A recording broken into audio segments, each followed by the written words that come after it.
singing it all day long. And it's a great song because it brings back a great memory. I'm going to recite it, a portion of it, for you. I'm not actually going to sing it because I don't sing, but if I happen to burst into song, I promise it'll only hurt for a minute. There is a boy who works at Starbucks who is very inspirational.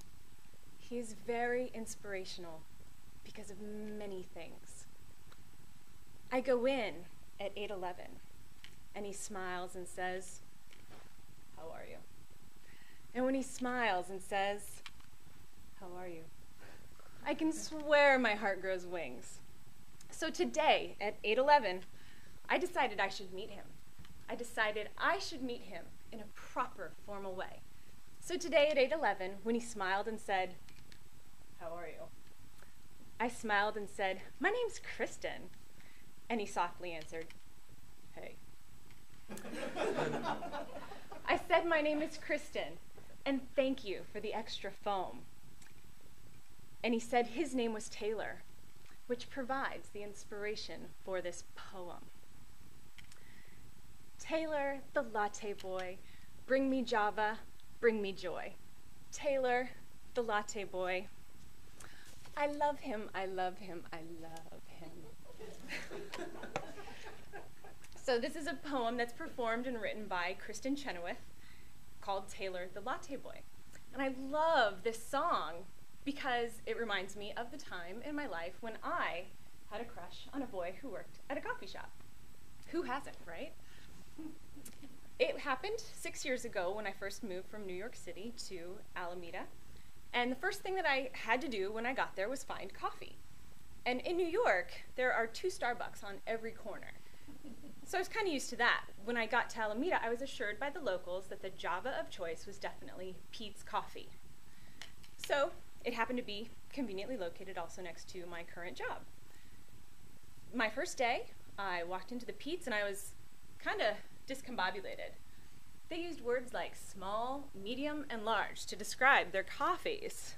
So I decided I should ask this barista, like, what's the big deal about the Pete's Coffee? What does everybody love so much about it? And I looked at him and he smiled, and I have no idea.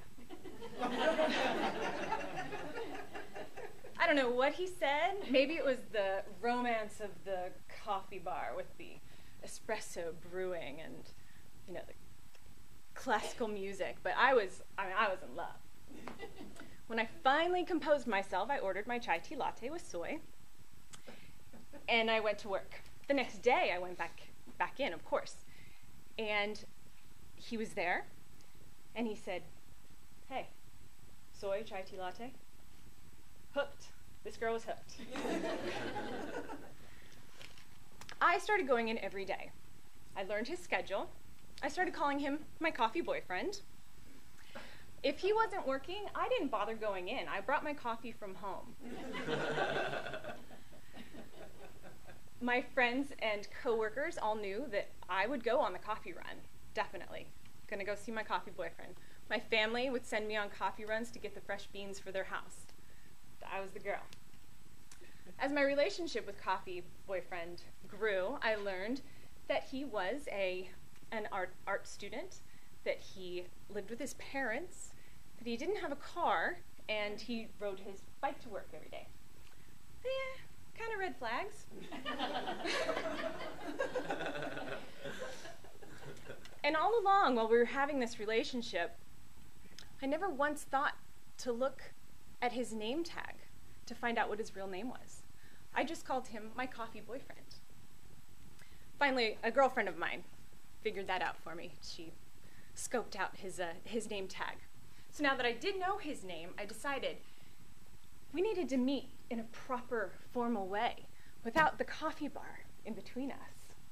I just couldn't think of how this was going to actually happen. And of course, stuff like that happens when you're least expecting it. I was actually on my way to work, running terribly late one day. He was not supposed to be on the schedule, so I didn't even bother going to the Pete's. I was literally running past the Pete's, and I hear, "Hey, Jen." Of course, he stopped.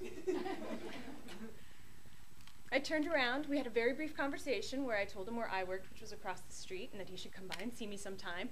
Then I excused myself because I didn't want to seem too desperate. And that is when Coffee Boyfriend started stalking me. Kind of reminds me of my favorite line in Kristen's song, and it goes, "I used to be the kind of girl who would run when love came toward her. Who'd have known that love could be yours if you only step up to the counter and order?" So the tragic day came when Coffee Boyfriend told me he was quitting his job at Pete's to work at a kayak shop. I was beside myself. Was I ever going to see this Coffee Boyfriend again? Was he ever going to ask me out? Was I going to have to take up a new kayaking hobby? I realized that I was a stalker when I found myself sitting in front of the kayak shop trying to catch a glimpse of my kayak boyfriend. Just doesn't have the same ring. So, Coffee Boyfriend is no longer working at the coffee shop or the kayak shop. He is a graphic designer and bike builder in San Francisco. And I no longer call him my coffee boyfriend. In fact, in 46 days, I shall be calling him my coffee husband. And we will be serving Pete's coffee at the reception.